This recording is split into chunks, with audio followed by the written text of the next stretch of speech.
Bonjour à tous, bienvenue donc sur notre nouvelle édition X-Novation Talk. Donc c'est notre 6e édition. Donc l'objectif de ces X-Novation Talk est donc de donner la parole aux acteurs de l'innovation, de susciter de l'échange entre eux et de provoquer un échange donc avec vous, audience. Donc merci à vous d'être présents et merci beaucoup donc à nos invités que je vais vous présenter dans quelques secondes. Donc aujourd'hui, donc la thématique donc porte en fait sur les innovations dans le cadre de la médecine personnalisée et toujours plus personnalisée et particulièrement sous l'angle de la data. Donc avec les enjeux de collecte, d'analyse et d'exploitation en fait de ces données. Voilà, donc pour donc évoquer et explorer le sujet, nous avons le plaisir d'accueillir donc Nicolas Kaleka, qui est donc cofondateur de ILO.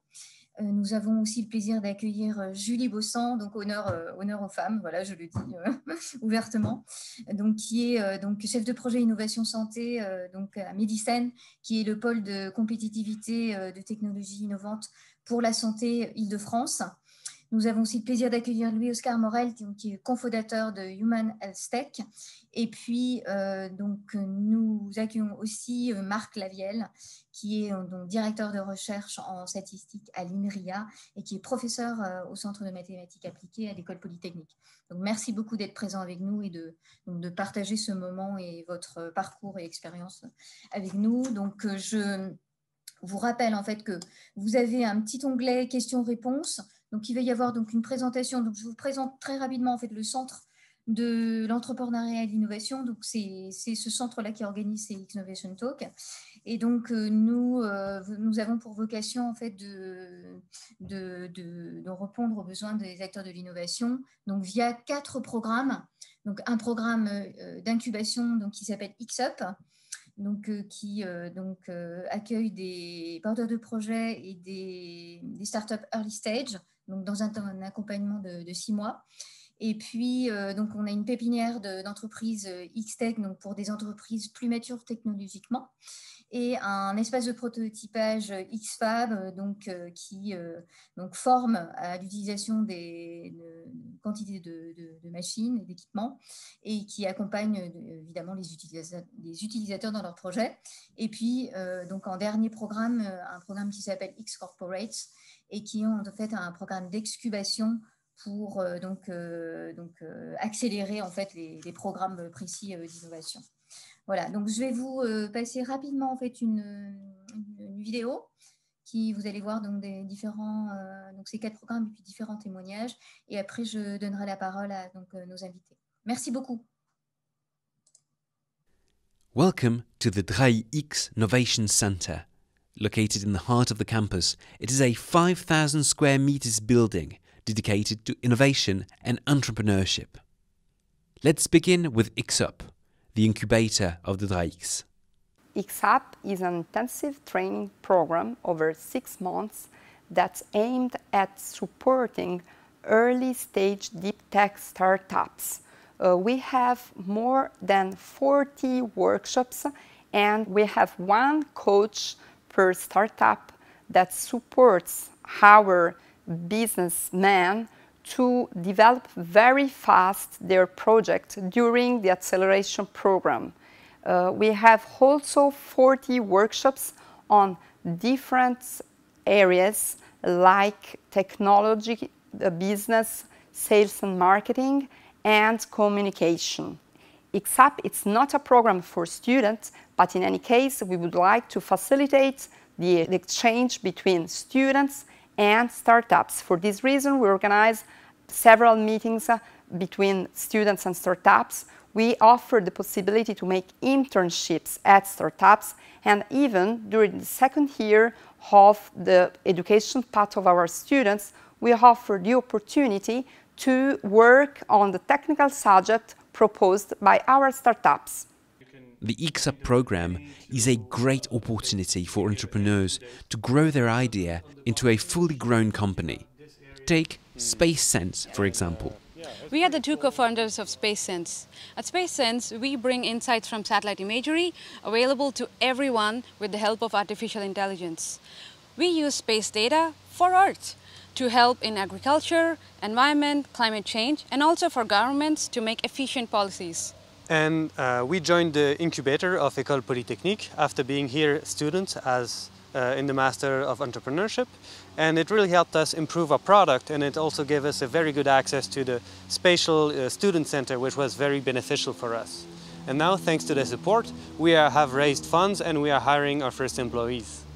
But the DRAX isn't only about early deep tech startups. Maybe you're a more mature company and you want to be part of the Plateau de Saclay International Scientific and Innovation Hub. Then you could be part of X-Tech. And there is more. Whatever you need, there is a program for you in the DRAX Innovation Center. You'll be taken care of every step of the way. Let's say you want to build a prototype. You can do that too with XFAB. XFAB is a prototyping space specialized in digital fabrication, thanks to more than 30 numerically controlled machines. It is also certified as Fab Lab.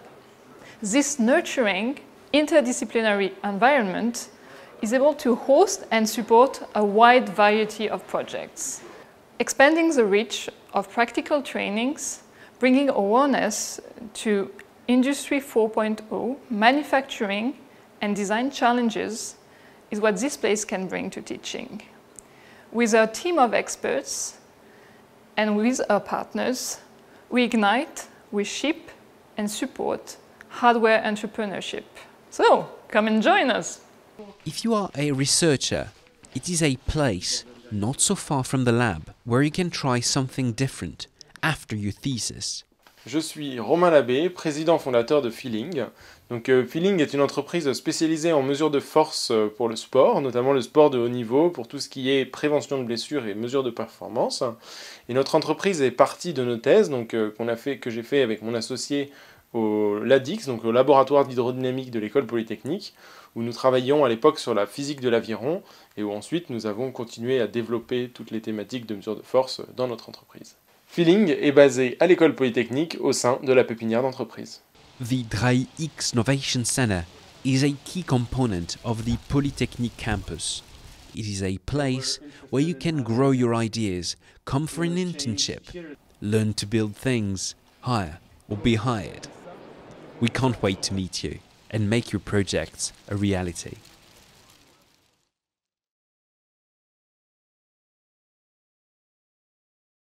On va passer directement donc, à la présentation de Nicolas Kaleka sur votre parcours entrepreneurial. D'ailleurs, je suis en train de remarquer, comme j'avais quitté et que j'étais revenu, il y a remarqué Stéphane Bidet. Ah d'accord, intéressant. Alors, je vais partager mon... Je vais le modifier entre-temps. Hein. Oui. Voilà, c'est noté. Voilà, je vous laisse la parole. Est-ce que tout le monde voit bien la présentation? Oui, c'est bon. On voit très bien. Super. Eh bien, bonjour à tous. Je me présente rapidement. Je m'appelle Nicolas Kaleka. Je suis l'un des deux cofondateurs de la start-up ILO, dont l'objectif est de fournir aux patients atteints de diabète des outils de support à la décision personnalisés et basés sur l'intelligence artificielle. Donc, juste pour décrire très rapidement et en quelques mots mon parcours, moi, je suis un ancien élève de l'école polytechnique. J'ai été diplômé en 2008. J'ai débuté ma carrière dans l'industrie chez Areva en tant qu'ingénieur système. Et 8 ans après, alors que j'étais directeur technique d'un cabinet d'ingénierie, j'ai décidé de me lancer dans le monde de l'entrepreneuriat. Donc, c'est comme ça qu'avec mon associé, nous avons créé donc, en juin 2016 la société ILO, donc il y a 5 ans déjà. Et donc, pour la petite histoire, l'histoire d'ILO a démarré par 2 fois le programme X-Up.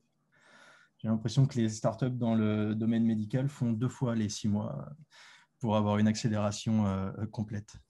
Alors, ILO, qu'est-ce que c'est? Donc, pour comprendre l'idée de départ et le cœur de la technologie que nous avons développée, il va d'abord falloir que je vous présente le quotidien d'un patient diabétique traité par insuline. Donc, pour rappel, pour ceux qui ne sont pas familiers avec la pathologie, le diabète, c'est une maladie chronique et elle rend le corps incapable soit de produire de l'insuline, ce qu'on appelle le diabète de type 1, soit d'utiliser l'insuline sécrétée par le pancréas et de manière efficace. Et ça, c'est ce qu'on appelle le diabète de type 2. Et donc, la plupart des patients, type 1 et une grande partie des patients type 2, donc chez eux, cela se traduit par une incapacité du corps à réguler le taux de sucre dans le sang et le maintenir dans une zone normale. Et donc, c'est au patient lui-même de réaliser cette tâche de régulation qui est complexe pour éviter les effets indésirables liés à une glycémie trop basse ou une glycémie trop haute. Et c'est comme ça qu'entre 10 à 15 fois par jour, en moyenne, le patient va contrôler sa glycémie à l'aide d'un capteur et décider soit de s'administrer une dose d'insuline pour faire diminuer sa glycémie, soit d'ingérer une quantité de sucre, ils appellent ça le resucrage, donc pour faire remonter la glycémie, ou évidemment rien faire s'il estime qu'il n'y a pas besoin d'agir. Et cette décision, il doit la prendre en fonction du contexte dans lequel il est, en anticipant l'impact des actions qu'il fait, sachant qu'il y a énormément de facteurs qui influent sur la glycémie, avec des dynamiques très variées, l'alimentation, les médicaments, l'activité physique, le stress, etc. Donc l'exercice est très difficile et les patients font énormément d'erreurs. Les conséquences, elles varient. Il peut y avoir l'hypoglycémie qui, à court terme, va générer des crises d'épilepsie, des hospitalisations, voire des comas qu'on appelle hypoglycémiques. Et puis l'hyperglycémie qui, quand elle est répétée dans le temps, avec une trop grande fréquence, peut amener petit à petit à détériorer les vaisseaux sanguins. Et c'est pour ça que le diabète est la première cause de cécité et d'amputation dans le monde. Le quotidien que je viens de décrire, c'est le quotidien d'un très grand nombre de personnes. La Fédération internationale du diabète, elle recensait en 2019 plus de 460 millions de patients dans le monde. Pour la France, c'est à peu près 3,5 millions de patients atteints de diabète. Et 30% d'entre eux, environ, sont traités par insuline. Donc, pour le quotidien que je viens de vous décrire, c'est celui d'1 million de Français à peu près. Donc, la problématique, c'est la suivante. Donc, le professeur Eric Renard, avec qui on travaille, qui est le chef du service d'endocrinologie du CHU de Montpellier et qui est un médecin aussi de renommée mondiale, nous avait donné cette phrase-là. Je ne vais pas vous la lire. Mais en gros, il y a deux grandes idées qu'on peut extraire de cette phrase. La première, c'est que pour fournir une assistance immédiate à un patient traité par insuline, il va falloir être capable d'anticiper les fluctuations futures de sa glycémie, et notamment les excursions hausses et basses, donc les hypoglycémies et les hyperglycémies. Et la deuxième idée, c'est que chaque patient est très différent. Donc, il faut avoir une approche personnalisée, la plus personnalisée possible. Et donc, on peut imaginer plusieurs façons de faire pour prédire la glycémie d'un patient. On peut partir d'une approche plutôt classique qui va consister à utiliser ce qu'on appelle des modèles pharmacocinétiques et pharmacodynamiques, donc l'acronyme PKPD que vous voyez là sur le slide. Ça, c'est des systèmes d'équations qu'on crée pour essayer de simuler ou de représenter le métabolisme en jeu dans la régulation de la glycémie. Ou alors, on peut utiliser des méthodes plus modernes qui vont reposer sur l'exploitation des données qu'on peut récolter de traitement ou d'état du patient pour essayer de prédire cette glycémie avec des techniques de machine learning. Comme le système de régulation de la glycémie, le métabolisme est un système qui est dynamique, non linéaire, interactif, spécifique à chaque patient. Il est très complexe. Nous, chez Elo, on a fait le pari d'utiliser donc la deuxième solution, celle qui est basée sur les data, et plus particulièrement ce qu'on appelle small data. Alors, le terme small data existe, nous, on ne l'utilise pas forcément à bon escient, mais c'est pour le mettre en opposition au big data. C'est-à-dire que nous, pour chaque patient, on va utiliser les données les propres données de ce patient pour construire un modèle pour lui. Et ce modèle, il ne fonctionnera que pour lui. Donc, on est dans l'ultra-personnalisation. Donc, voici comment fonctionne la technologie Elo. Donc, en gros, on part toujours des données qui sont propres au patient. Donc, il a son capteur de glycémie qu'on appelle le CGM. Donc, c'est un capteur qui mesure en continu la glycémie. Il va s'injecter des doses d'insuline. On peut récupérer, puisque les systèmes d'injection les pompes à insuline sont connectées, mais les stylos d'injection sont de plus en plus connectés aussi. Donc, l'insuline, il y en a plusieurs types. Et on peut récolter la donnée de glucides, puisque les patients sont entraînés à estimer les glucides qu'ils ingèrent. Et s'ils le renseignent dans une application mobile, par exemple, on peut récupérer cette information. Toutes ces données, c'est des séries temporelles. On les extrait et on va les traiter. La première étape, ça va être du feature engineering, donc de manière un peu simplifiée. En gros, on transforme les données pour en extraire des caractéristiques qui représentent plus précisément le problème qu'on essaye de résoudre. Et toutes ces données-là, ces caractéristiques, on appelle ça des features.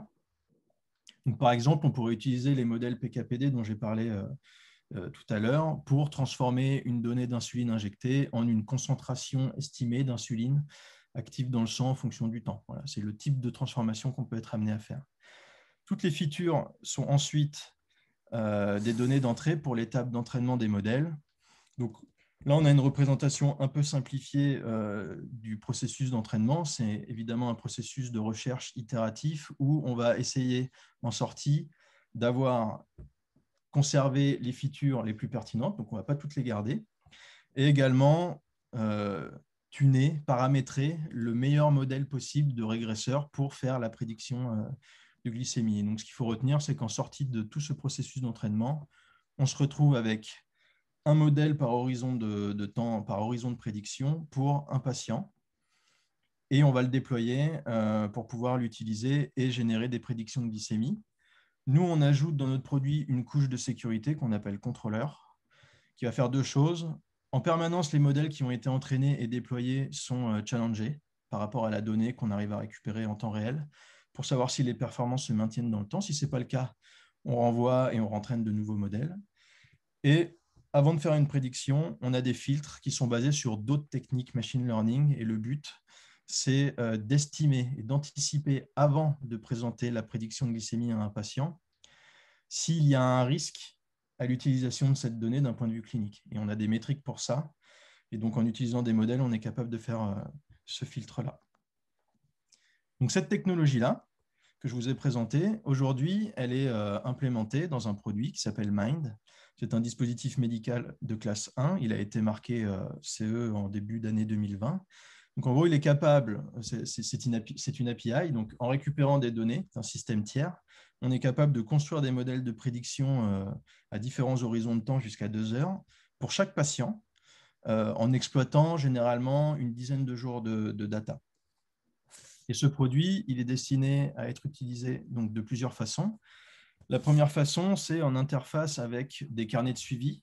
Ce sont des applications mobiles généralement, elles sont déjà disponibles sur le marché. Elles sont utilisées par les patients diabétiques pour suivre leur pathologie au quotidien. C'est des systèmes dans lesquels ils agrègent toutes leurs données. Donc, vu que les données sont disponibles dans ces systèmes-là, en les récupérant, nous, on est capable d'ajouter une fonctionnalité à ces systèmes qui va être la prédiction de la glycémie en temps réel, qui va très largement aider le patient à mieux anticiper les hypoglycémies et les hyperglycémies et à décider lui-même de la façon de les prévenir. L'objectif, c'est de pousser cette technologie un cran plus loin et de fournir avec la prédiction les conseils thérapeutiques associés, donc les traitements qu'il va falloir faire pour justement éviter les phases d'hypoglycémie et d'hyperglycémie. Donc là, l'objectif, ce sera de fournir directement au patient une recommandation sur la quantité d'insuline à s'injecter ou la quantité de sucre à s'administrer, etc. Il y a beaucoup d'autres choses qu'on peut faire autour des activités physiques qui seront liées à ce type de système.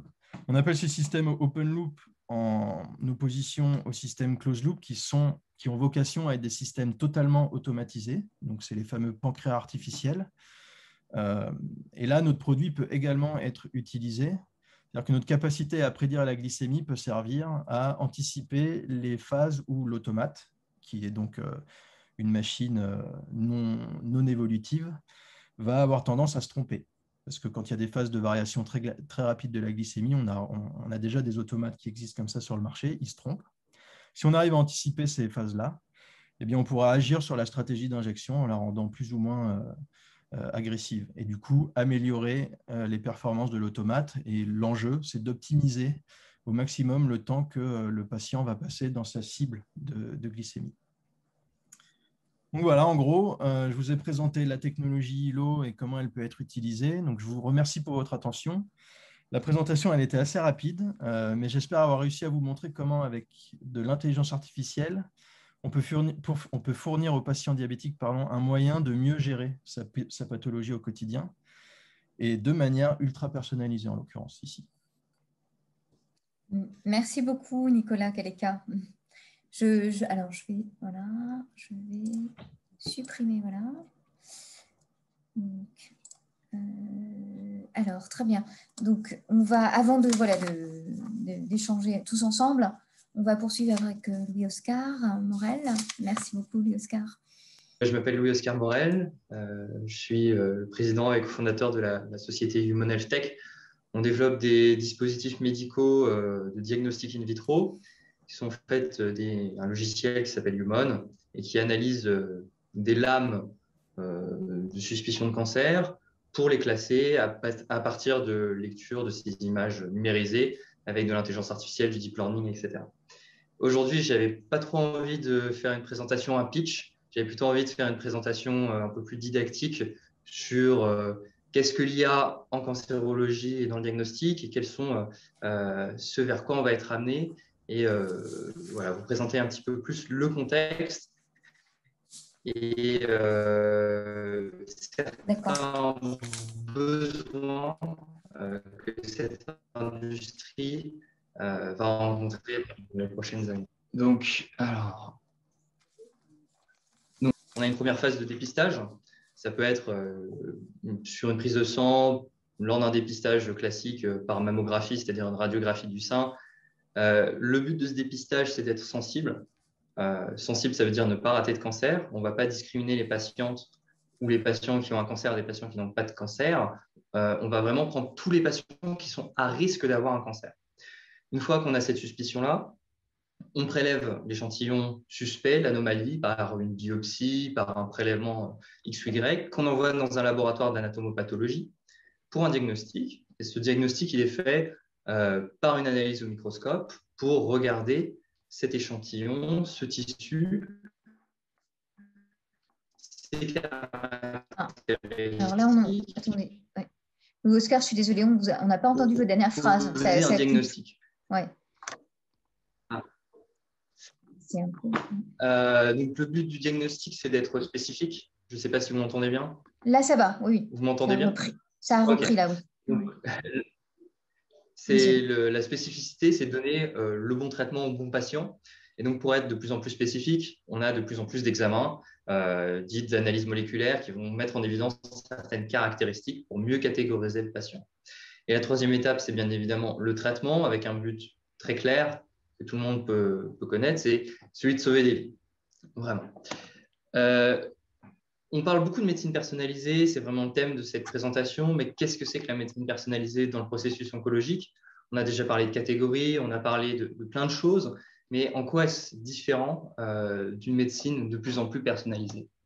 Alors, le diagnostic, il faut repartir de ce qu'est le diagnostic. Alors, excusez-moi, Oscar, c'est très, très coupé. Alors, je ne sais pas si c'est moi. Est-ce que je suis la seule à entendre? Non, c'est pareil pour moi, j'entends pareil. J'entends couper. Mais c'est pas continu, hein, mais il y a des moments. Ouais, bon. Bah, je prie de m'excuser pour ça. Si ça devient un peu trop insupportable, je vais peut-être laisser quelqu'un parler avant, essayer d'arranger mon Internet d'ici là, mais vous me dites. Oui, voilà. Donc, le diagnostic, donc, c'est vraiment catégoriser une personne pour lui donner un traitement dont on sait empiriquement, en fonction des données qu'on a de la science, de l'épidémiologie, que tel ou tel traitement va pouvoir marcher ou tel traitement ne marchera pas. La médecine personnalisée, c'est une médecine qui va viser à séparer les patients dans différents groupes en fonction de leurs caractéristiques. Donc, c'est vraiment la même chose.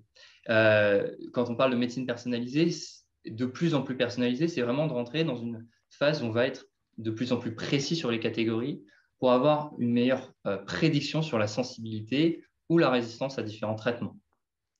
Et l'IA, dans ce contexte-là, il va nous apporter de nouvelles façons de catégoriser les patients, tout un certain ensemble de promesses, une diminution de...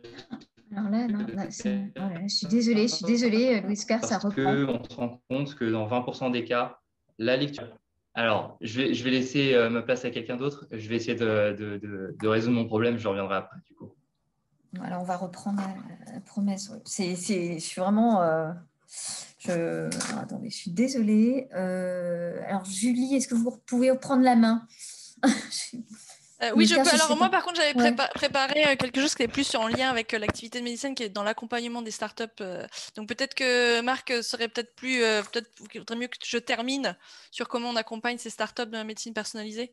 Peut-être ça vaudrait mieux que ce soit Marc qui prenne la suite. Oui, pas de problème. Ce serait qu'on reste dans la thématique plus scientifique avant de passer aux aspects plus logistiques. Ouais. Donc je vais partager. Alors. Est-ce que c'est bon? Est-ce que... Oui, c'est bon. Ouais. Oui, merci. En grand, je ne sais pas si c'est en mode... Voilà. Bon. Bon, moi, je préparais quelque chose de très court. Donc, moi, je suis donc, directeur de recherche à INRIA-Saclay, membre du CEMAP, là, le centre de maths appliquées de Polytechnique, et professeur à temps partiel à Polytechnique. Et surtout, le problème de méthodologie, développement de nouvelles méthodes, essentiellement avec des applications en sciences de la vie. Donc là, j'ai beaucoup travaillé sur des modèles mathématiques, justement, dans le cadre du développement du médicament, et maintenant de plus en plus aussi pour les aspects personnalisation des traitements. Donc, puisque tout le monde sait que développer un médicament, ça coûte extrêmement cher, ça prend beaucoup de temps. Bon, on va mettre de côté les vaccins contre le Covid, qui sont un peu particuliers. Voilà. Et il y a beaucoup d'échecs pendant toutes ces phases de développement. Ce qui coûte en particulier très cher, évidemment, c'est qu'il faut tester les médicaments sur des patients, en général. Enfin, c'est un peu le principe des essais cliniques, Et donc l'idée, c'est d'essayer d'utiliser l'outil numérique pour remplacer ces patients, ces vrais patients, des vrais gens, par des patients virtuels. Donc on va faire ça in silico, on va essayer de simuler des essais cliniques donc qui vont ressembler à ce qu'on obtiendrait sur des vrais patients. Le gros avantage, c'est que ça, c'est pas très grave, on peut donner n'importe quel traitement à un patient virtuel. Peu importe si le traitement n'est pas efficace ou s'il est toxique.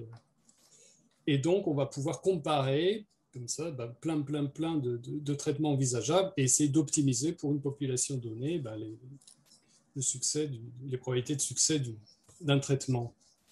Alors ça veut dire qu'il faut effectivement être capable de construire des modèles mathématiques qui vont décrire le devenir du médicament dans un organisme, son effet sur l'organisme.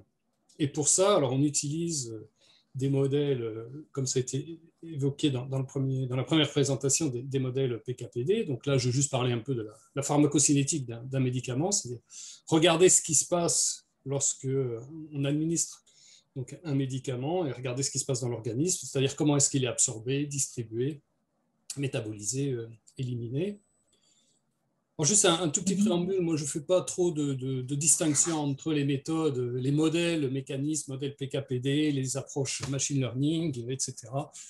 Bon, souvent les méthodes de machine learning sont de très très vieilles méthodes statistiques, connues depuis très longtemps. Bon, il y a plein de choses qui se font un peu dans toutes les directions.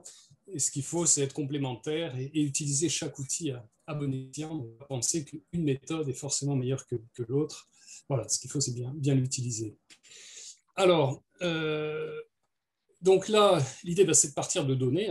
C'est vraiment des méthodes qui sont basées sur des données de patients. Donc là, par exemple, des concentrations plasmatiques d'un médicament.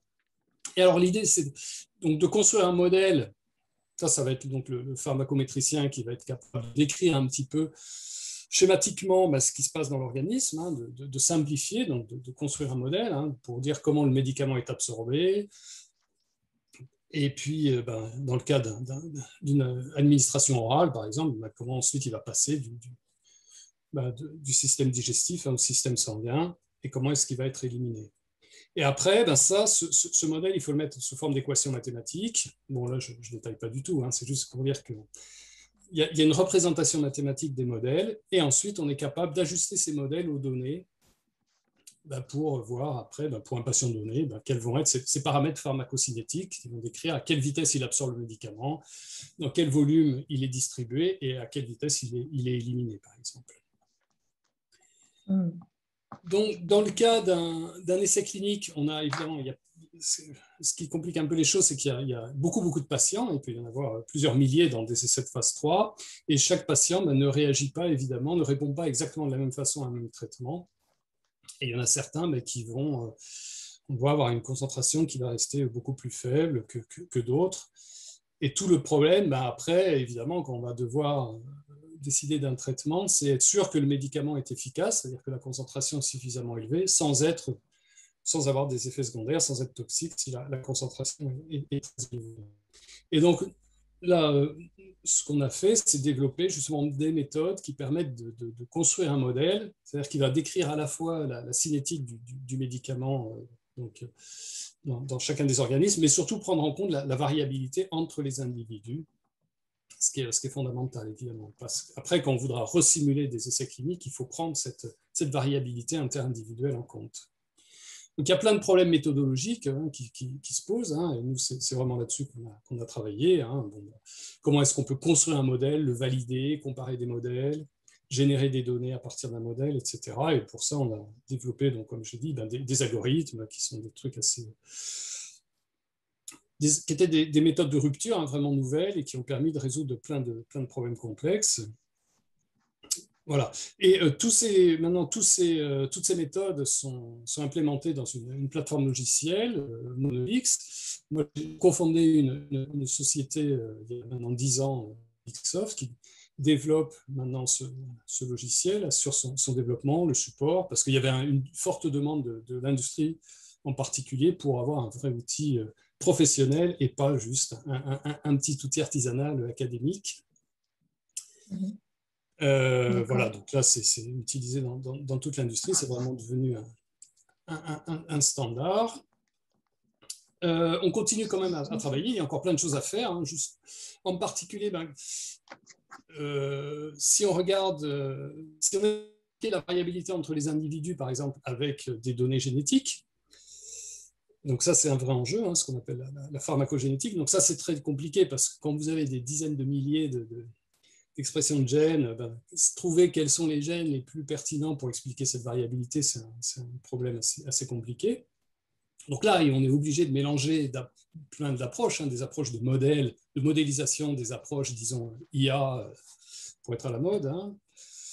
Et puis tout ça, c'est vraiment pour aller vers de la médecine de précision, puisque après, une fois qu'on a réussi à construire ce modèle, on va combiner tout ce qu'on a appris avec les données d'essais cliniques au sein d'une population, et on va combiner ça avec les données individuelles, par exemple le profil génétique, et puis des données phénotypiques de l'individu pour essayer d'optimiser un traitement donné.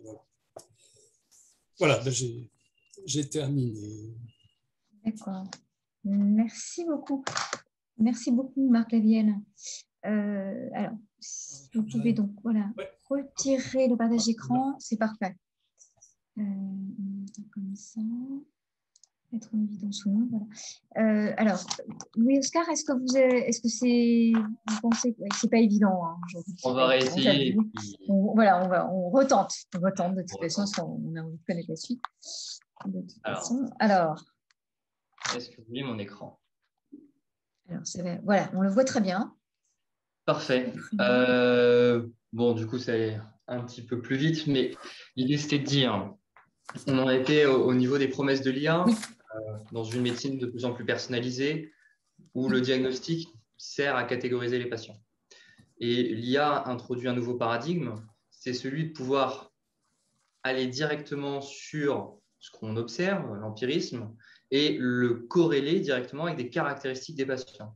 Et ça permet de créer des nouvelles catégories. Et c'est toute la promesse de l'IA et du traitement personnalisé, c'est de trouver des nouvelles catégories en fonction des caractéristiques de survie des patientes, en remettant la chose la plus importante en médecine en avant, qui n'est pas de trouver une nouvelle catégorie pour trouver une nouvelle catégorie, mais pour trouver une nouvelle catégorie qui donne de bons pronostics, de mauvais pronostics, et qui a un impact direct sur la santé des patients. Et donc, ça, c'est la grande promesse de l'IA, mais il y en a plusieurs intermédiaires et qui sont source dans l'industrie de la digital pathologie, de l'essor de nombreuses startups et puis même de grands groupes qui vont développer des solutions, qui sont la première, c'est diminuer le risque d'erreur. C'est-à-dire qu'aujourd'hui, quand on fait un diagnostic de cancer, quand on lit une lame au microscope, quand le médecin pose son diagnostic, il y a à peu près 20% d'erreurs de diagnostic. Ça, c'est une littérature qui est extrêmement importante. Et ces erreurs de diagnostic vont entraîner, dans un tiers des cas, une perte de chance pour les patients. Une perte de chance, ça veut dire on a donné le mauvais traitement, on a impacté ses chances de survie en lui donnant un traitement qui est toxique et qui n'est pas efficace, en ne donnant pas de traitement quand il aurait fallu en donner un, etc. etc. Et donc, pour ça, aujourd'hui, l'industrie de l'IA propose des solutions d'analyse d'image qui permettent de mettre en évidence les caractéristiques d'ores et déjà utilisées par les médecins, de les mettre un peu en affichage tête haute. Là, on a un exemple de ce que nous, on fait, par exemple, dans le dépistage du cancer du col de l'utérus. On identifie des cellules qui sont marquées par certains colorants. On les classe de la plus probablement suspicieuse à la moins probablement suspicieuse. Et ça fait gagner un temps fou aux médecins et on évite de passer à côté de cellules potentiellement cancéreuses. Il y a une deuxième promesse, c'est une promesse économique. On a donc cette biologie moléculaire qui est extrêmement efficace, qui permet de bien catégoriser les patients, mais qui coûte de plus en plus cher parce qu'on a toujours de meilleures idées pour mieux catégoriser les patients. Et dans le cadre du séquençage ADN, qui permet de mettre en évidence des mutations génétiques pour lesquelles, quand elles sont présentes, on va donner des thérapies qui sont extrêmement efficaces, ça va coûter plusieurs milliers d'euros, 4 000 $ par patiente dans le cadre de mutations spécifiquement étudiées dans le cancer du sein, BRCA1, BRCA2. Et l'IA en pathologie permet de trouver ces mutations sans faire de la biologie moléculaire directement à partir de la morphologie, en faisant vraiment ces aspects de corrélation. Et en faisant de cette façon, on peut diminuer le prix de ces examens de biologie moléculaire par un facteur 10, voire un facteur 100. Et donc, la troisième grande promesse, c'est cette nouvelle nosographie, cette nouvelle classification qui est directement prédictive sur les chances de succès des thérapies. Donc, un exemple très concret de comment est-ce qu'on fait cette nouvelle nosographie, cette nouvelle classification en anatomopathologie dans le diagnostic du cancer. Donc ça, c'est une publication qui est un très beau papier d'un de nos concurrents, mais elle était très illustrative, alors je me suis permis de la mettre. Qui est, premièrement, on a donc ces lames. Ça, c'est donc une biopsie, c'est un des prélèvements qui est coloré et qui est lu par le médecin. En fonction de l'architecture de ce tissu, le médecin va affecter une catégorie et en fonction de cette catégorie, on va traiter le patient. L'idée, c'est de dire qu'aujourd'hui, avec cette image et les données de survie sur le long terme, on peut extraire de nouvelles caractéristiques qui ne sont pas forcément vues par le médecin. On peut les afficher par ce qu'on appelle des heatmaps, des zones chaudes, où ces zones sont corrélées fortement avec un bon ou un mauvais pronostic. Et on fait ce qu'on appelle des méthodes de clustering, c'est-à-dire on va grouper toutes ces zones qui se ressemblent et qui sont corrélées à un risque de mauvaise chance de survie ou alors avec un bon pronostic, avec une grande chance de survie. Et c'est comme ça qu'on peut créer des nouvelles nosographies, des nouvelles classifications. Cet exemple-là marche extrêmement bien. Aujourd'hui, nous, au sein de notre société, par exemple, on arrive à le faire dans le cancer du col de l'utérus. Directement à partir du dépistage, on arrive à améliorer la prédiction des lésions de haut grade lors du diagnostic, alors qu'on n'a même pas l'examen de diagnostic. On peut prédire les mutations génétiques. On peut prédire avec 85% de confidence les risques de rechute dans le cancer du côlon. Donc vraiment, c'est vraiment cet arsenal thérapeutique, cet arsenal de diagnostic, qui est en train d'émerger et qui est pleine d'espoir pour la médecine de demain. Malheureusement, il y a toujours le revers de la médaille, c'est que ces approches ne sont pas mécanistes. Ce sont des approches qui n'ont pas forcément de rationnel biologique derrière, elles sont purement statistiques. Et ça pose une grande question, c'est celle de la robustesse. Est-ce que je peux avoir confiance dans cette nouvelle nosographie? Est-ce qu'elle sera robuste quand je vais avoir des nouvelles patientes dans une autre population ethnique? Et tout un ensemble de questions qui aujourd'hui n'est pas répondu par ce genre d'outils mathématiques.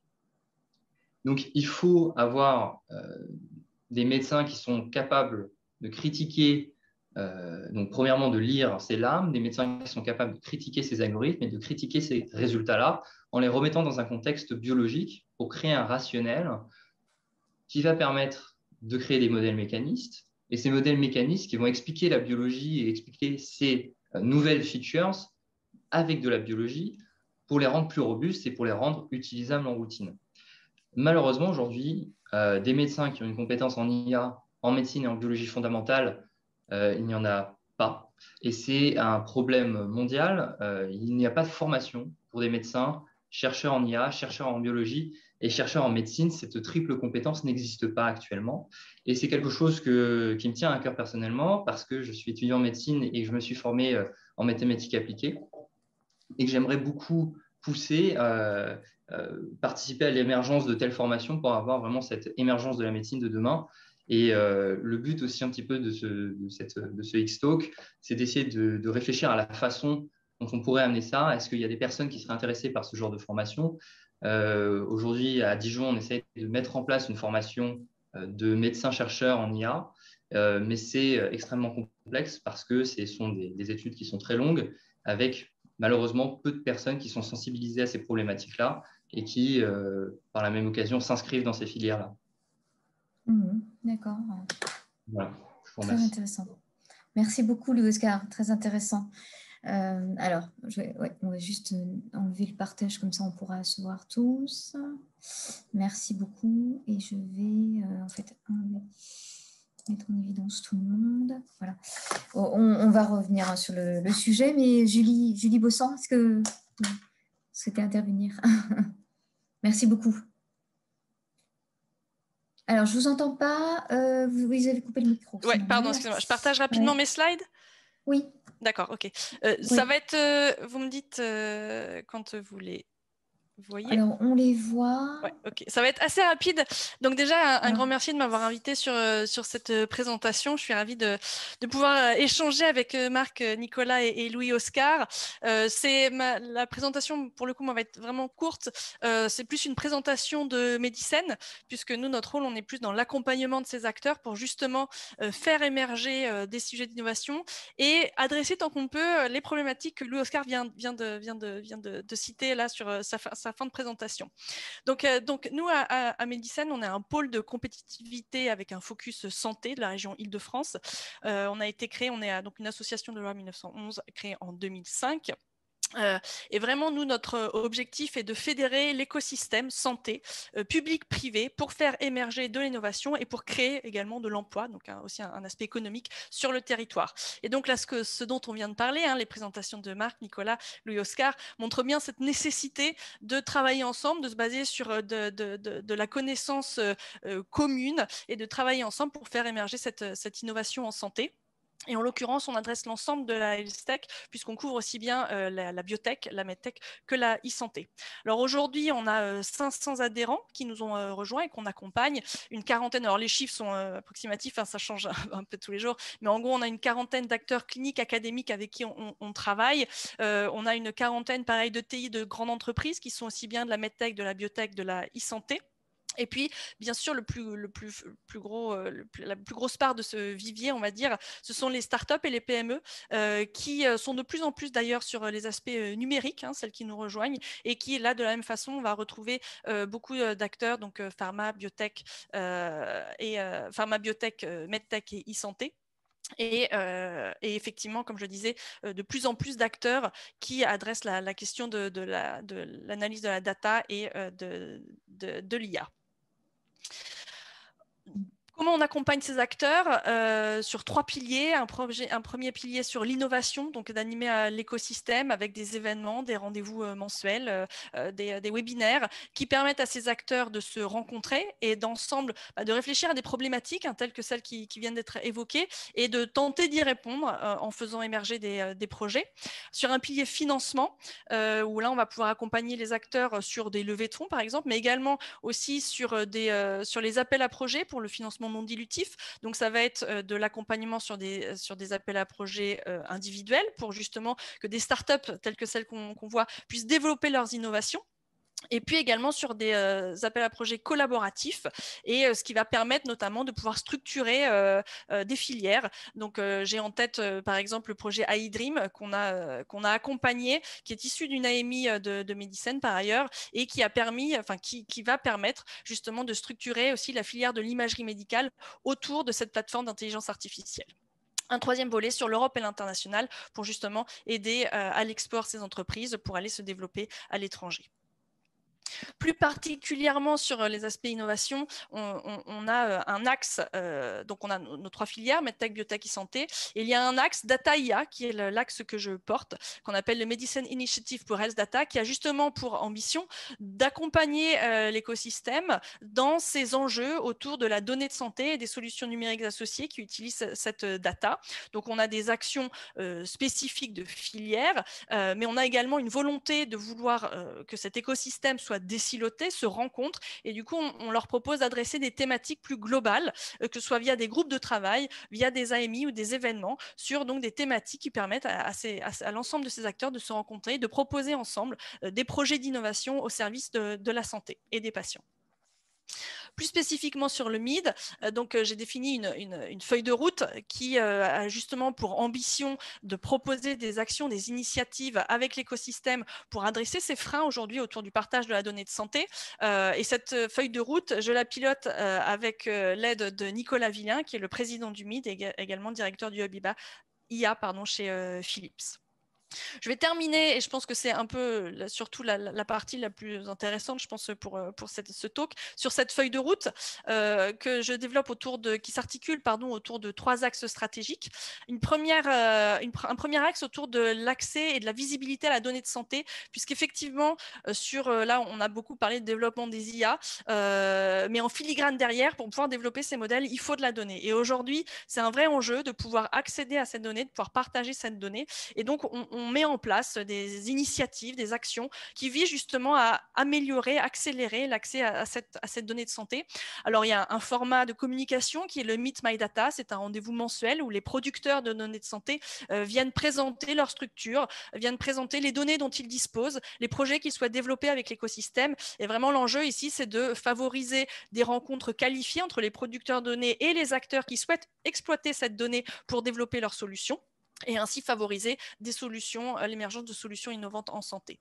Le projet Phoenix, là c'est une POC que je mène avec 3 acteurs, un acteur clinique, un acteur académique et un acteur industriel qui dispose de données de santé, et en gros l'idée c'est de travailler ensemble pour développer des guidelines, des bonnes pratiques dans la structuration interne de ces entités pour favoriser justement le partage de ces données de santé. Alors on parle beaucoup de la nécessité d'accélérer la mise en place de ces projets autour du partage des données de santé, puisque les industriels ont besoin d'accéder rapidement à ces données, à des données de qualité. Comment est-ce qu'on s'assure que les données qui vont être partagées vont répondre aux attentes? Donc vraiment l'enjeu, et puis il y a bien entendu tous les aspects réglementaires, puisque la donnée de santé est très réglementée, son accès est très réglementé. Donc c'est vraiment de travailler ensemble avec ces acteurs dans le cadre d'une POC, donc d'un projet concret, pour identifier toutes ces bonnes pratiques qu'on pourra ensuite partager à l'écosystème pour s'assurer que justement on accélère ce partage de la donnée de santé. Un deuxième axe sur l'émergence des projets de santé. L'idée ici, c'est que, encore une fois, c'est de fédérer l'écosystème autour de thématiques qui va permettre du coup à cet écosystème de se rencontrer, de travailler ensemble pour faire émerger des solutions qui répondent aussi bien aux attentes industrielles. Marc en parlait tout à l'heure, il y avait un besoin industriel fort derrière la solution qu'il a développée, et également de s'assurer qu'on réponde à un réel besoin clinique, puisque c'est souvent, ça peut paraître bizarre, mais c'est souvent quelque chose qui manque dans les thématiques d'innovation qui sont abordées. Donc l'idée, c'est de développer des AMI, donc des appels à manifestation d'intérêt, des GT, des groupes de travail avec l'écosystème pour, pareil, réfléchir et aussi mener des actions concrètes pour accélérer des questions, des freins aujourd'hui sur ces données de santé. Donc par exemple, le GT sur lequel on souhaite lancer bientôt pour mener des actions concrètes, c'est sur l'usage de la donnée de vie réelle dans la prise de décision pour faire le lien avec un GT qui vient d'être clôturé, qui avait été mis missionné par le CSF ITS, donc du programme IA et santé. Et donc, j'en profite pour en parler. On a un événement le 11 juin matin où on viendra justement restituer, enfin, les acteurs viendront restituer le travail qu'ils ont fait dans le cadre de ce GT. Il y avait une 30 ou quarantaine d'acteurs, je crois, qui a participé. Et pour voir comment, avec l'écosystème, on peut donner une suite, notamment via, pourquoi pas, des projets autour de ces données de vie réelle. Et puis un dernier axe sur justement le travail mutuel avec l'écosystème de l'innovation pour aborder des questions qui ne sont pas spécifiques de la santé, mais qui impactent les acteurs de la santé, qui sont des questions telles que l'IA de confiance. Et vous n'êtes pas sans savoir que la Commission européenne a récemment aussi donné des guidelines sur l'IA qui doit être appliquée sur les systèmes critiques que sont notamment ceux de la santé, notamment, on parlait tout à l'heure, Nicolas en parlait, des systèmes automatisés qui vont injecter des drogues. Ça, on doit s'assurer que les IA qui sont derrière sont fiables. Et donc, pour ça, il y a une réglementation qui se met en place au niveau européen. Des sujets tels que Gaia-X ou l'espace européen des données de santé, pareil, pour développer vos modèles, vous avez besoin de données en quantité fiables. On a parlé aussi de rapport quand on change d'ethnicité au niveau des populations, on a besoin d'avoir vraiment une grande variété de données. Et pour ça, on a besoin d'espaces dédiés pour pouvoir partager ces données et s'assurer que les modèles soient effectivement les plus pertinents possibles. Donc voilà, en gros, les actions qu'on mène à Medicine. Et encore une fois, je pense que l'idée, c'est vraiment de soutenir cet écosystème qu'on a vu, dont on a vu un échantillon ce matin, des startups, des académiques qu'on n'a pas vu, mais qui sont également présents, bien sûr, les cliniciens, et vraiment de favoriser cet échange autour de ces enjeux sur la donnée de santé pour l'innovation. Et du coup, puisque c'est le thème aujourd'hui, avec l'IA, bien sûr, en filigrane derrière. Je vous remercie. Merci beaucoup, Julie. Alors, voilà, je vais supprimer le... Voilà, merci. Voilà, donc, alors, si vous avez des questions, c'est maintenant, en fait, dans le petit onglet questions-réponses, voilà. En fait, j'avais une question, notamment par rapport à la présentation de Oscar Morel, par rapport donc, à l'accueil de ces nouvelles technologies donc, via l'intelligence artificielle, par rapport au corps, à la communauté scientifique et médicale actuellement, donc qui est pas forcément, qui n'est pas effectivement pour la plupart formée. Comment déjà eux accueillent en fait cette nouvelle façon, cette nouvelle façon de soigner et cette nouvelle santé, la santé du futur, quoi, en fait. Alors, je pense que Julie Besson aura plus d'éléments que moi sur comment c'est accueilli, mais en tout cas, nous, au sein du Centre de lutte contre le cancer de Dijon, et puis même avec les personnes avec qui on travaille, les médecins, il y a eu l'avantage d'avoir eu la radiologie avant la pathologie, avec presque 10 à 15 ans de travail sur l'utilisation de l'IA en radiologie. Donc, disons que le champ est déjà bien pavé, où on a quand même déjà eu le gros du travail qui a été fait sur l'acceptation de ces technologies et sur leur robustesse, en tout cas sur le diagnostic. Le constat dans le diagnostic du cancer, c'est aussi qu'on n'a que 47 000 pathologistes dans le monde, c'est 5 500 laboratoires. Il y a de plus en plus de cancers avec le vieillissement de la population et on a de moins de pathologistes. Donc, on est obligé d'avoir des outils qui vont venir les aider face à l'augmentation de la demande et à la diminution de l'offre. Donc, l'IA, en tout cas dans le diagnostic automatisé, est extrêmement bien vu, ne serait-ce que dans les grands groupes de laboratoires où aujourd'hui ils passent des commandes directement avec des sociétés, des grands groupes ou des startups.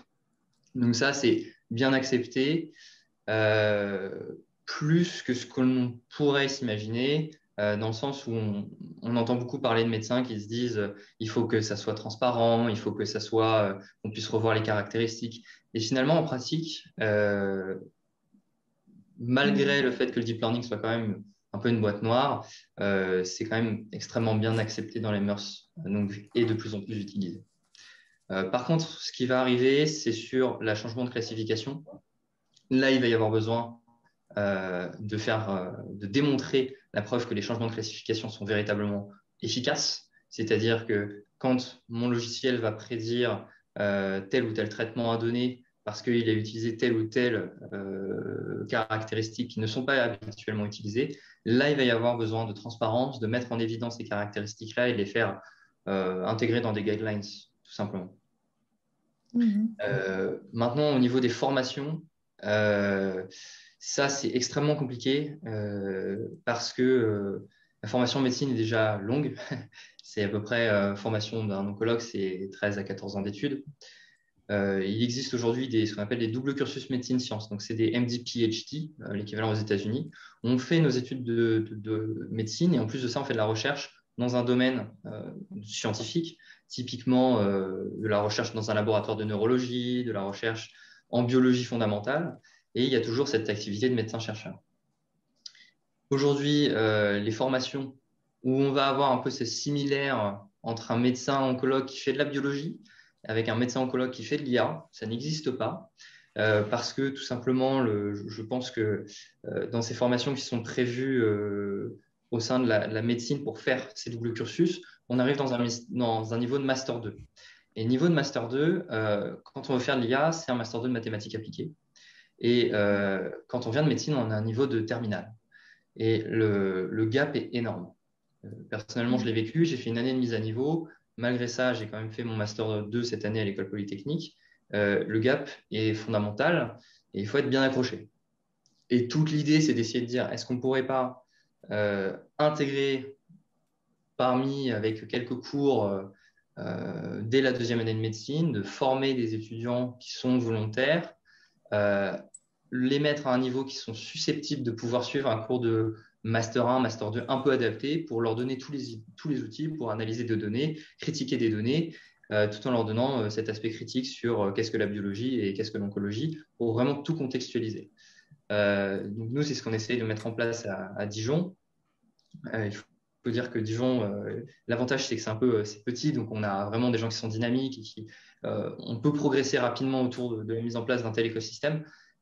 L'inconvénient, c'est que c'est petit. Et donc, du coup, des étudiants qui sont intéressés par faire des mathématiques dans un double cursus, oncologie et IA, il n'y en a pas beaucoup. Donc, on essaye de construire quelque chose de peut-être un peu plus national, de trouver des profs qui sont intéressés par ça. Et donc, je profitais un peu de cette occasion pour lancer ce message, de dire, est-ce qu'il n'y aurait pas des personnes, par exemple, à Polytechnique, qui seraient intéressées par ce genre de choses, peut-être par faire du e-learning, peut-être par faire, je ne sais pas, hein, c'est vraiment en construction.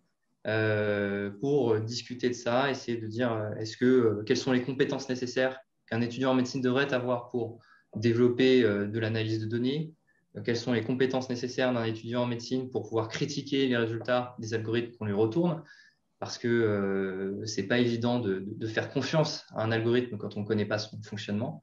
Donc c'est vraiment du travail et qui aujourd'hui, je pense, il est nécessaire de le faire. Si je peux compléter peut-être, merci Oscar pour cette réponse. Il y a juste deux aspects. Effectivement, le dernier point que tu viens de mentionner, et ça revient un peu à ce qu'on parlait tout à l'heure sur l'IA de confiance. Si on est capable justement de ne pas faire des boîtes noires, mais de bien faire des IA explicables, où on est capable de pointer du doigt, ou en tout cas l'algorithme est capable de pointer du doigt au médecin pourquoi il lui ressort cet output, ce sera aussi, je pense, un premier facteur dans l'adoption. Et le deuxième, et ça, c'est pas moi qui le dis, c'est une radiologue justement qui est très au fait de l'IA, voilà, et qui nous disait qu'elle justement, il y avait aussi un aspect, et là je me tourne vers vous, les industriels des solutions d'IA, des aspects aussi pour un médecin, même au fait de l'IA, si effectivement capturer des données propre pour l'IA ou utiliser une IA lui génère plus de temps dans sa routine habituelle que ce qu'elle aujourd'hui, alors qu'ils sont déjà très pressés, évidemment, ce n'est pas des outils qu'elle va, même si elle y est sensibilisée, qu'elle va adopter. Donc, il y a aussi une part de responsabilité, entre guillemets, côté industriel pour s'assurer que les algorithmes qu'on développe, le médecin puisse avoir confiance et que ce soit vraiment quelque chose qui va l'aider dans son quotidien et qui ne va pas générer, parce que c'est la revendication au départ, mais qu'effectivement dans on va dire l'adoption de l'outil ne soit pas non plus un frein au départ. Oui, tout à fait. Je vais rebondir là-dessus parce qu'on voit beaucoup sur le côté clinique, en fait, parce que les outils d'IA qui sont développés par des ingénieurs, parce qu'ils ont les compétences, on a souvent une inadéquation entre la plus-value clinique, qui est de dire, est-ce que, par exemple, on peut faire du diagnostic automatisé dans le cancer du sein, si on a un outil qui est très sensible, c'est-à-dire qui nous permet de ne pas rater de cancer, on se rate complètement dans la thématique parce que quand on a une biopsie d'un cancer du sein, on sait que c'est quasiment à coup sûr du cancer. On veut un outil qui est extrêmement spécifique. Et c'est un outil qui permet de distinguer un type d'un cancer d'un autre pour donner une autre prise en charge. Et donc, malheureusement, on peut voir des outils qui vont être très sensibles et qui ne vont pas donner d'informations supplémentaires au médecin, tout en lui donnant une charge supplémentaire, c'est-à-dire de mettre dans le scanner, d'attendre que ça se numérise, de ressortir la lame de son truc, de le mettre sur son logiciel. Et donc, ça, c'est vraiment quelque chose qu'il faut aussi inclure dans la formation des médecins. C'est vraiment dans la formation des médecins et des ingénieurs, cette communication qui aujourd'hui, malheureusement, n'existe pas. Je peux faire juste un petit commentaire sur ce qu'a évoqué Oscar, hein, qui est pertinent, hein, bien sûr. Il y a d'abord, oui, juste la Polytechnique, il y a une formation, il y a un Master 2 de mathématiques pour les sciences du vivant, alors qui reste des maths, mais tourné vers les applications. Parce que bon, moi, personnellement, je suis un peu dubitatif devant le savoir universel. Je ne crois pas qu'on va être compétent dans tous les domaines.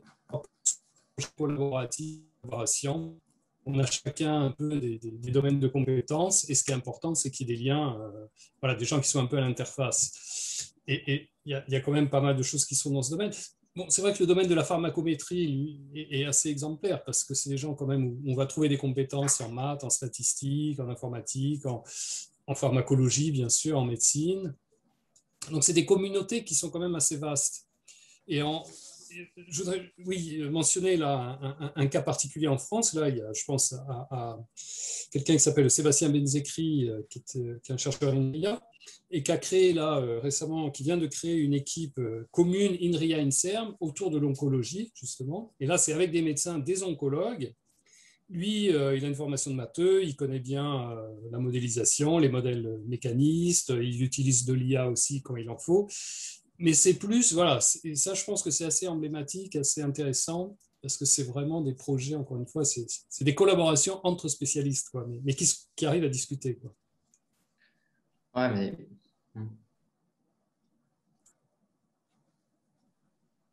Vous souhaitez réagir, Oscar? Oui, non, mais je comprends tout à fait. Hein, je connais bien la formation de M. Lavielle, puisque je n'ai pas suivi celui-ci de formation de parcours. Moi, j'ai suivi le cours de data science et j'ai été étudiant du coup d'un des cours du professeur Lavielle. Mais c'est vrai qu'on ne peut pas être bon partout, ça c'est clair. Mais il faudrait, à mon sens, avoir des personnalités. Vraiment, j'essaie de comparer à ce qui se fait aujourd'hui entre un médecin-chercheur qui fait de la biologie et un médecin-chercheur qui pourrait faire des maths. Et aujourd'hui, il y a vraiment une grande tendance de médecins-chercheurs qui font de l'immunologie, l'onco-immunologie, de la neuroscience, et qui ont une bonne connaissance de ces deux domaines. Et je pense qu'un profil d'analyse de données qui soit capable, ne serait-ce que faire de la visualisation de données, de critiquer les statistiques, un peu comme des statistiques appliquées aux disciplines du vivant, comme vous le faites, mais de l'introduire plus au sein d'une formation médicale sur un parcours qui est vraiment plus détaillé dans la continuité, serait bienvenu, puisque aujourd'hui en France, il y en a très très peu, et c'est une grande demande de médecins oncologues dans les centres de lutte contre le cancer, particulièrement, alors Paris, j'avoue que je ne connais pas, mais en province, il y a une grande demande sur Dijon, Lyon, Toulouse, Bordeaux et Strasbourg.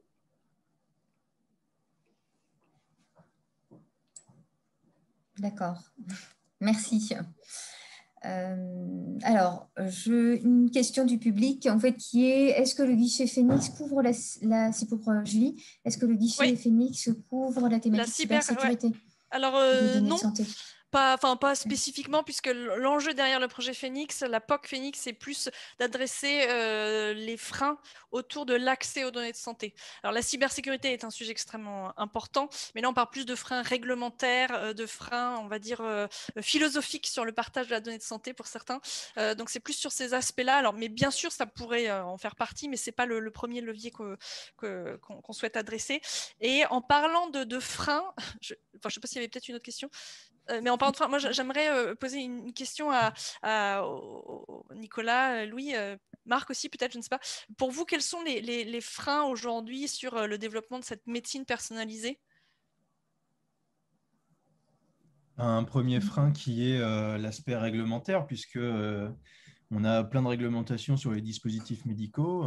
Récemment, parce que c'est très récent, ça date il n'y a pas si longtemps, on commence à intégrer dans sa réglementation l'aspect logiciel. C'est assez dingue, mais c'est quand même suffisamment récent pour dire que c'est assez dingue. Et l'IA, bon, il y a des guidelines, il y a des trucs, mais ce n'est pas trop couvert par les textes réglementaires sur les dispositifs médicaux, donc il y a un peu un flou. Alors nous, on s'aide beaucoup de ce que la FDA dit, parce qu'ils ont peut-être un petit peu plus d'avance que l'Europe sur ces sujets-là. Donc il y a des choses qui sont émises et qui nous guident un peu, mais c'est vrai qu'il y a du flou, donc c'est bien et mal. C'est-à-dire que pour un industriel, le flou, ça permet de jouer avec.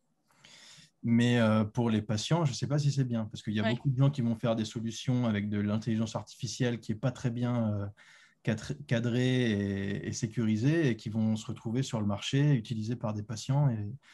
Et donc après, bon, il y aura sûrement des histoires à ce moment-là, mais voilà, je pense qu'on manque d'un cadre réglementaire plus précis, en tout cas, pour savoir de quoi on parle. Parce que les essais cliniques, c'est une chose, mais le calcul de cohorte sur des essais cliniques avec des logiciels qui utilisent de l'IA, etc., ce n'est pas très clair pour les statisticiens qui font ces calculs-là. Enfin, il y a plein de problématiques de ce genre-là. Pour moi, c'est vraiment très réglementaire. Après, l'aspect accueil des médecins, etc., dont on a déjà parlé, moi, je ne le vis pas trop, parce que sur la thématique diabète, les médecins, ils sont à fond derrière les nouvelles technologies et l'IA. On a des fers de lance qui ont des renommées mondiales, comme le professeur Renard avec qui on travaille, qui est à tous les grands salons, c'est une star, et lui, il promeut ça. Donc, c'est très bien accueilli. Nous, on a fait plusieurs salons où on a rencontré des médecins, endocrinologues, diabétologues, etc., et ils attendent ces solutions avec impatience. Mais c'est un peu particulier parce qu'on est sur des maladies chroniques où le patient se soigne, entre guillemets, lui-même. Et alors justement, ce qui m'amène, je suis assez sûre, enfin, je voulais voir si vous alliez l'évoquer ou pas, c'est plus, il y a votre dispositif qu'à celui de Louis Oscar. Par rapport aux patients, l'adoption, Zéro problème.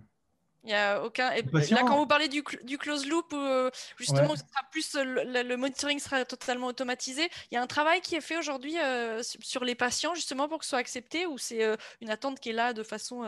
Alors, il y a une attente qui est là depuis toujours, et je veux dire, même le problème est inverse. C'est-à-dire qu'à force de promettre des choses miraculeuses et qu'elles n'arrivent pas sur le marché, on frustre les patients qui pensent que ça n'arrivera jamais. Mais c'est dans l'autre sens, parce qu'eux, ils attendent vraiment ça. Ils ont besoin de ça. Ça leur changerait la vie.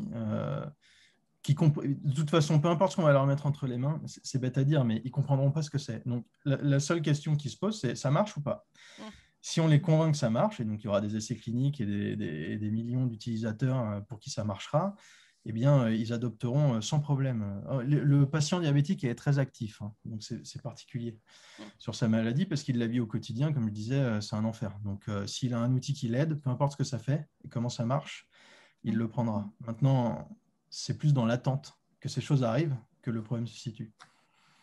Et alors justement, là, peut-être qu'il y a effectivement des pathologies sur lesquelles il y a des attentes, d'autres il y a plus de méconnaissance. Est-ce que vous pensez qu'aujourd'hui, enfin moi je suis très orientée à accès données de santé, est-ce que vous pensez qu'aujourd'hui on peut effectivement avoir une médecine personnalisée réellement, enfin est-ce qu'on est vraiment loin de cette médecine personnalisée, utilisée de façon peut-être pas universelle, mais plus déployée et plus cross-pathologie? Moi, je ne saurais pas trop répondre cross-pathologie. Sur le diabète, le cas vraiment particulier du diabète, la médecine, en fait, elle est déjà personnalisée depuis longtemps, puisque le patient, il se soigne lui-même. Il y a des méthodologies pour calculer sa dose d'insuline tout seul. Cette méthodologie-là, elle fait appel à des ratios qui sont personnalisés pour le patient. Donc lui, il a déjà sa propre médecine à lui. Il a sa façon de calculer sa dose d'insuline, c'est la sienne et elle n'est pas à quelqu'un d'autre, quoi. La problématique, c'est plus l'accompagnement, en fait, qui doit être personnalisé, parce que le patient étant seul, il lui manque quelque chose, il fait beaucoup d'erreurs, et c'est là où il faut lui fournir une réponse, mais cette réponse, elle ne peut être que personnalisée. On ne peut pas lui donner de grandes généralités, ça ne marchera pas. Donc oui, dans ce sens-là, les méthodes pour personnaliser le support à la décision du patient diabétique se démocratisent. Et elles vont complètement changer la façon dont on traite la maladie au quotidien. Et ça va vraiment ça va être mondial.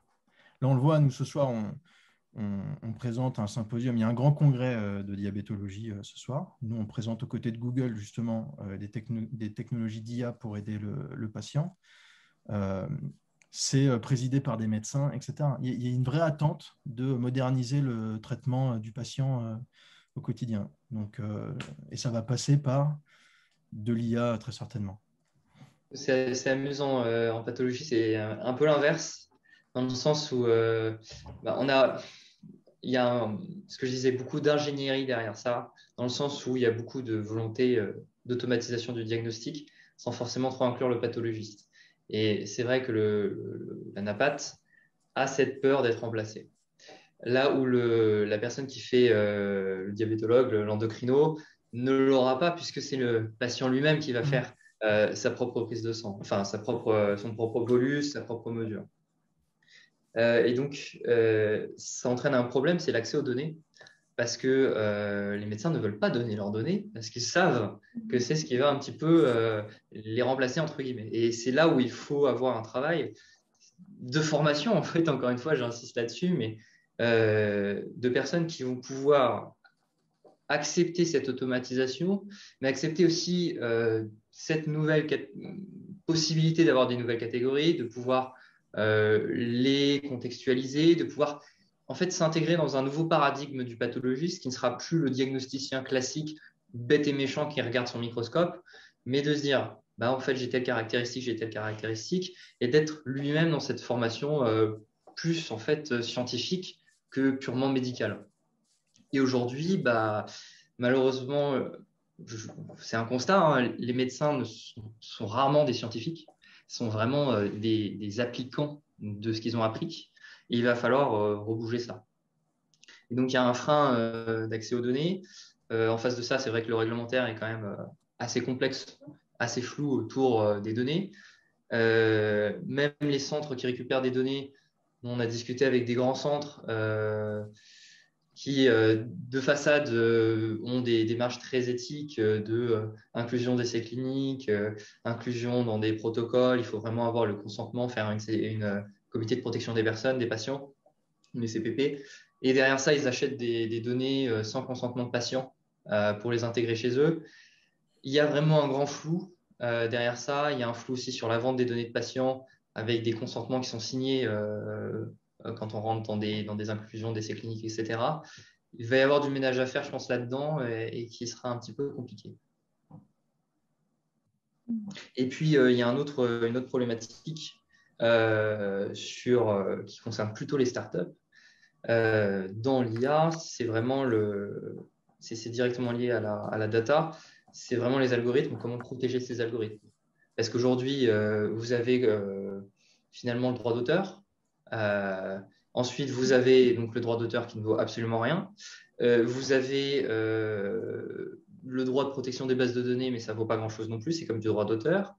Et sinon, quand on veut protéger, on dépose des brevets. Donc, soit on a des brevets de procédés, ce qui est assez rare quand même dans l'IA, et c'est important quand même de le faire. Mais sinon, pour protéger ces algorithmes, c'est du secret. Et on est dans un contexte, en tout cas en pathologie, où on a des fabricants de scanners qui vont centraliser les données, et on a ces acteurs qui gravitent autour, qui sont les startups, et qui vont devoir gérer ce monopole interne entre le médecin et l'accès aux données, qui sera le fabricant de scanners. Et là, quand on doit déployer un algorithme sur une plateforme qui collecte les données et qui généralement propose aussi des algorithmes, il va y avoir des crossovers un petit peu intéressants et des crossovers de protection algorithmique qui sont un peu flous. Et il va falloir travailler autour de la protection des algorithmes, de pouvoir déposer peut-être une nouvelle sorte de brevet autour des algorithmes. Et justement, là, par rapport donc, à la réglementation européenne, Julie, ça en est où actuellement? Est-ce que sur la protection des algorithmes, ça, je ne sais pas. Je pense. En général, en fait, par rapport là, ce que je disais, c'était plutôt sur l'IA de confiance, mais donc plus justement sur la capacité à avoir une compréhension des outputs des algorithmes. Il y a des actions aussi. Il y a beaucoup pas mal de programmes. On parlait tout à l'heure de cybersécurité. Il y a des actions au niveau de la cybersécurité. Il y a ce genre de choses.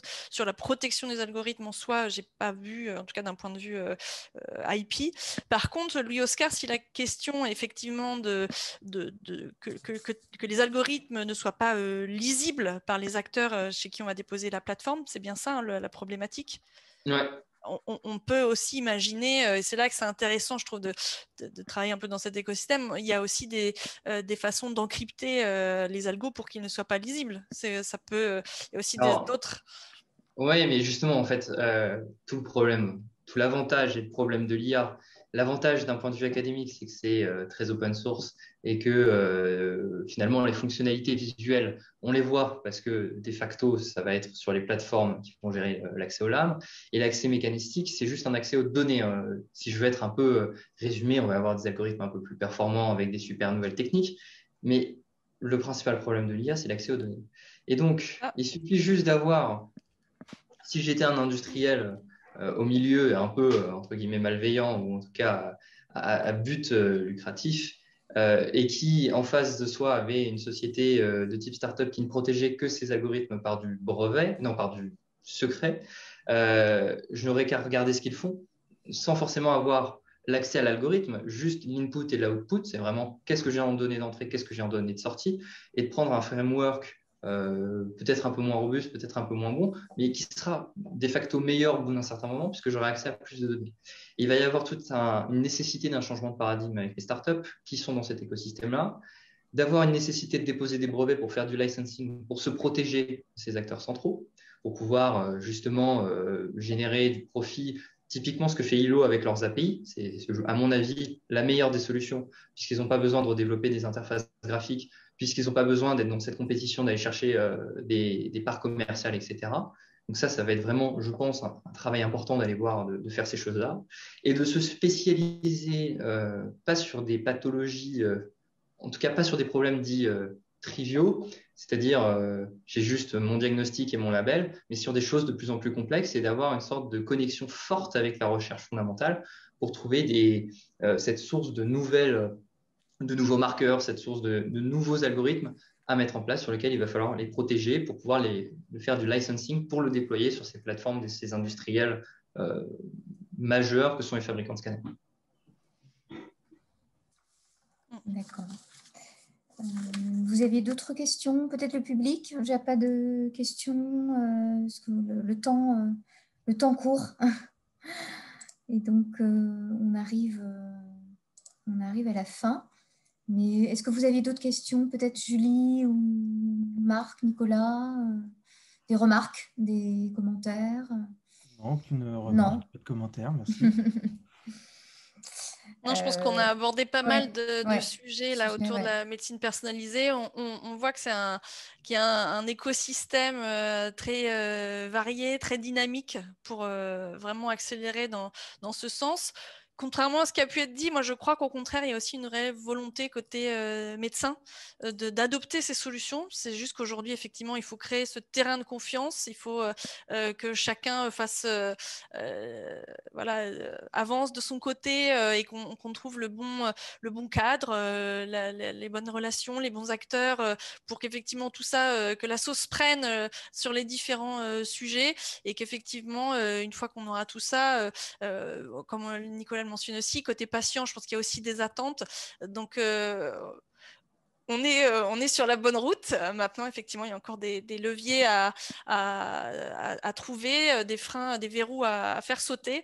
Et effectivement, comme ça a été dit dans la présentation de Louis-Oscar, c'est ensemble qu'on y arrivera, puisque, comme je disais, chaque partie dans cette équation de la santé du futur doit avancer pour s'assurer qu'effectivement, elle soit présente demain au mieux.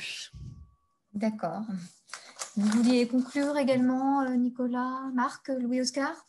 Un petit mot de la fin? C'est pas obligatoire. Le mot de la fin, moi j'ai la vision très proche du patient et peut-être un peu plus loin du médecin.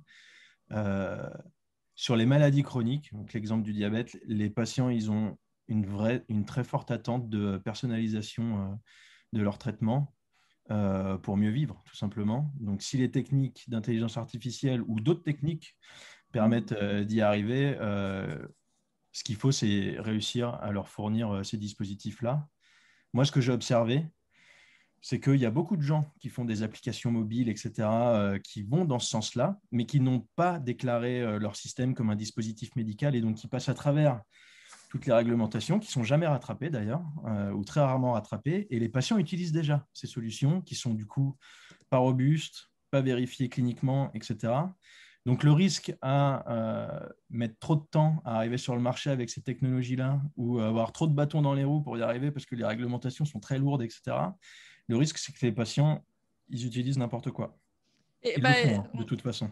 Et on parlait tout à l'heure de la formation des médecins, mais effectivement, je pense qu'il y a aussi une formation des patients. Hein. Oui. C'est vrai. Donc voilà, le mot de la fin, c'est qu'il faut y aller, mais il faut réussir à y aller vite. Sinon, les patients, ils vont faire n'importe quoi. Merci beaucoup.